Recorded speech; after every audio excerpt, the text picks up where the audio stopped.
ആരാ അത്? ആരാ പറ കേക്ക. എന്റെ അച്ഛനാ അത്, എന്റെ അച്ഛനാ. ഹലോ സുഹൃത്തുക്കളെ, ഇന്നത്തെ ഒരു കണ്ടന്റ് എന്ന് പറഞ്ഞാൽ രേണു സുധി എന്ന് പറയുന്ന ആ ചേച്ചിയെ കുറിച്ചാണ്. അവര് ആ ഫാമിലിയെ കുറിച്ചും കാര്യങ്ങളൊക്കെയാണ്. ഓക്കെ, അപ്പോൾ ഞാൻ ഒരു കുറച്ച് മുന്നേ ഇന്നലെ ഞാനൊരു നമ്മുടെ കിച്ചുവിന്റെ ബ്ലോഗ് കാണാനിടയായി. പുള്ളിക്കാരൻ ഹോസ്റ്റലിൽ നിന്ന് പുള്ളിക്കാരന്റെ വീട്ടിലേക്ക് പോകുന്ന ഒരു വീഡിയോ ആണ്. ഓക്കെ, അപ്പോൾ വീട്ടിലേക്ക് പോകുമ്പോൾ പുള്ളിക്കാരന്റെ അനിയനെ കാണുന്നു. അപ്പൊ എനിക്ക് രേണു ചേച്ചി ചിലപ്പം വല്ല ഷൂട്ടിങ്ങിനോ അവിടെ വീട്ടിലില്ല സംഭവം, വല്ല ഷൂട്ടിങ്ങിനോ കാര്യങ്ങളൊക്കെ ആയിട്ട് പോയിട്ടുണ്ടാവും. ഓക്കെ, അപ്പം വീട്ടിനകത്തുള്ള കാര്യങ്ങളൊക്കെ കുറിച്ചൊക്കെ കാണിക്കുന്നത്, വീട്ടിനകത്തുള്ള റൂമും ഈ പറയുന്ന കാര്യങ്ങളൊക്കെ ട്രോഫികളൊക്കെ കാണിക്കുന്നുണ്ട്.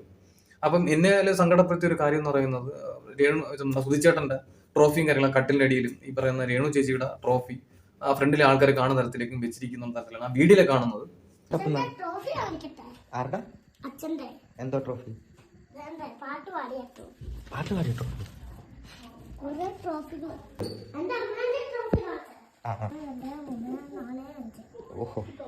സുധിച്ചേട്ടന്റെ ചിലപ്പം ഈ പറയുന്ന ട്രോഫികളൊക്കെ അവിടെ ഉണ്ടായിരിക്കാം, മനസ്സിലായില്ലേ? നമുക്കത് അറിയത്തില്ല. അത് വീടിന്റെ പല തുണികൾ വലിച്ചു വരിയിട്ടിരിക്കുന്നതായിട്ട് എന്തൊരു വൃത്തിയില്ല എന്നും അല്ലെങ്കിൽ വേറെ ആരൊക്കെ അറിയാം അവിടെ താമസിക്കുന്നുണ്ടോ.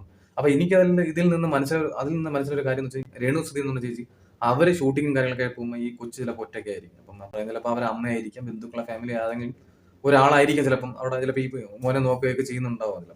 ഒരു പിള്ളേരെ ഒറ്റയ്ക്കിട്ട് പോകാൻ പറ്റത്തില്ലല്ലോ. കിച്ചു ആണെങ്കിൽ പറയുന്ന ഹോസ്റ്റലിൽ നിന്ന് പഠിക്കുന്നതാണ്. അപ്പോൾ ഒരു കൂട്ടില്ല കൊച്ചിനെ നോക്കാനും. അപ്പൊ അതിന്റെ ബന്ധുക്കളോ ഫാമിലിയൊക്കെ ചിലപ്പോൾ നിൽക്കുന്നുണ്ടായിരിക്കും, രണ്ടും ഒറ്റയ്ക്കല്ലേ. അപ്പൊ കിച്ചു ചിലപ്പോൾ ഹോസ്റ്റലിൽ നിന്ന് പഠിക്കുന്നുണ്ടായിരിക്കും, മനസ്സിലായില്ലേ? അപ്പൊ അതുകൊണ്ടായിരിക്കാം ബന്ധുക്കളും കാര്യങ്ങളൊക്കെ നിൽക്കുന്നുണ്ടാവും. എല്ലാവരും കമന്റ് ചെയ്യുന്ന കിച്ചുവിനോടാണ്, അമ്മ എന്താണ് അങ്ങനെ ചെയ്യുന്നത് ഇങ്ങനെ ചെയ്യുന്നതെന്നൊക്കെ പറയാറുണ്ട്. അമ്മ പൈസ തരാറുണ്ടോ, അല്ലെങ്കിൽ അമ്മ നിനക്ക് ചിലവിന് പൈസ അയച്ചു തരാറുണ്ടോ എന്നൊക്കെ ചോദിക്കാറുണ്ട്. നിങ്ങളുടെ കാര്യം മനസ്സിലാക്കേണ്ട ഒരു കാര്യം എന്ന് പറയുന്നത്, സ്വന്തം അമ്മയെ പോലെ വേറെ ഏതൊരു അമ്മയും വരത്തില്ല. ഇപ്പം രേണു ചേച്ചി ഇപ്പം ചിലപ്പം ഷോർട്ട് ഫിലിം അഭിനയിക്കുമ്പോൾ സ്വന്തം അമ്മയാണെങ്കിൽ നിങ്ങൾ എന്ത് പണിയാണ് കാണിക്കുന്നത്, നിങ്ങൾക്ക് വേറെ പണിയാണ്, നിങ്ങൾക്ക് ഇവിടെ വീട്ടിൽ ഇരുന്നാൽ പോലെ ഇന്ന് അവന് പറയാം. നമുക്ക് ഒരു രണ്ടാമതൊരു അമ്മയോട് അവന് പറയുന്നതിന് ഒരു പരിധി ഉണ്ടാകും. ചിലപ്പോൾ അങ്ങനെ അവന് ഒരു മനസ്സിലോ അല്ലെങ്കിൽ എന്താണെങ്കിലും ഒക്കെ മോശമായിട്ട് പറയും, ഇവർക്ക് വേറെ പണിയൊന്നും ഇല്ലേ, ഇവരെന്തെങ്കിലും അഭിനയിച്ചത് എന്തിനാണ്, ഇവരുടെ ആവശ്യം എന്താണെന്നൊക്കെ പല ആൾക്കാർ പറയുമ്പോൾ അവന് ഒരു പരിധി ഉണ്ടായിരിക്കില്ല പറയുന്നുണ്ടാവുക. അതൊക്കെ അവരെ ഇഷ്ടം, പേഴ്സണലാണ്, മനസ്സിലായി. ഓരോ ഇപ്പൊ നാട്ടുകാർ പറയുന്ന അനുസരിച്ച് നിങ്ങൾ അത് ചെയ്യരുത് ഇത് ചെയ്യരുതെന്ന് പറയാൻ സാധിക്കത്തില്ല, മനസ്സിലായി. അത് അവരുടെ പേഴ്സണലായിട്ട് അവരെ ഇഷ്ടമാണ്, മനസ്സിലായില്ലേ? അപ്പൊ നമുക്ക് നാട്ടുകാരനുസരിച്ച് നമുക്ക് ജീവിക്കാനും പറ്റത്തില്ല. അവരുടെ ഇഷ്ടമുള്ള തൊഴിൽ അവർ ചെയ്യുന്നുണ്ട്. ചിലപ്പം ഒരു കോമാളിത്തരമായിരിക്കാം, എന്തായിരിക്കും. ഓക്കെ, അപ്പം ഈ പറയുന്ന കിച്ചുവിനോ അല്ലെങ്കിൽ എന്താണ് ചിലപ്പോൾ അവൻ അങ്ങനെ തന്നെ ഉണ്ടെങ്കിൽ അവന് പറയാനൊക്കെ പല കാര്യത്തിനും ഒരു പരിമിതി കാണും, മനസ്സിലായി. നമ്മുടെ സ്വന്തം അമ്മയോടൊക്കെ പറയുന്നത് പോലെ സംസാരിക്കുന്നവരുള്ളൊരു ഇത് ചിലപ്പം ആ പയ്യൻ എന്താണ് ഇവരോട് ചിലപ്പോൾ കാണത്തിലായിരിക്കും, മനസ്സിലായില്ലേ?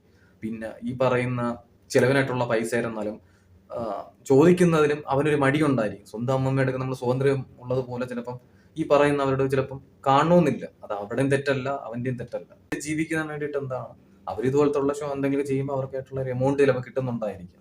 കിച്ചു ആയിക്കോട്ടെ, അവൻ അവൻ്റെതായിട്ടുള്ള പൈസ സമ്പാദിക്കുന്ന ചിലപ്പോൾ യൂട്യൂബിൽ ഒരു വരുമാനത്തിലൂടെയൊക്കെ ആയിരിക്കും. ഒരു പരിധി വരെ ചിലപ്പം എന്തെങ്കിലും കൊടുക്കുമായിരിക്കും. ഈ പറയുന്ന എന്തെങ്കിലുമൊക്കെ ചിലവിനോ കാര്യങ്ങളൊക്കെ അവർ കൊടുക്കുമായിരിക്കും. കൊടുക്കുന്നില്ല എന്ന് നമുക്കൊരു ഒരിക്കലും പറയാൻ സാധിക്കത്തില്ല. പക്ഷെ അവന് ചോദിക്കുന്നതിനൊക്കെ ഒരു മടിയുണ്ടായിരിക്കും. ഞാൻ നേരത്തെ കുറച്ച് മുന്നേ മെൻഷൻ ചെയ്തതുപോലെ എന്താണ് സ്വന്തം അമ്മയോടൊക്കെ ചോദിക്കുന്ന പോലെ അവന് ചോദിക്കാൻ മടിയുണ്ടായിരിക്കും. പിന്നെ ഒരു അഭിപ്രായം പറയുന്നില്ല, സ്വന്തം അമ്മയോടൊക്കെ പറയുന്നത് പോലെ ഒരു അഭിപ്രായം ചിലപ്പോൾ അവരോട് പറയാൻ സാധിച്ചെന്ന് വരത്തില്ല, മനസ്സിലായി. അപ്പൊ അതുകൊണ്ട് സന്തോഷമായിട്ട് പോകുന്ന ഒരു ഫാമിലിയാണ്. അവനും ആ പയ്യനെ വിളിച്ചിട്ട് അത് അമ്മയെ പറഞ്ഞ് വിലക്കണം, അങ്ങനെ നിങ്ങൾ ദേവി ഇത് പറയാതിരിക്കുക.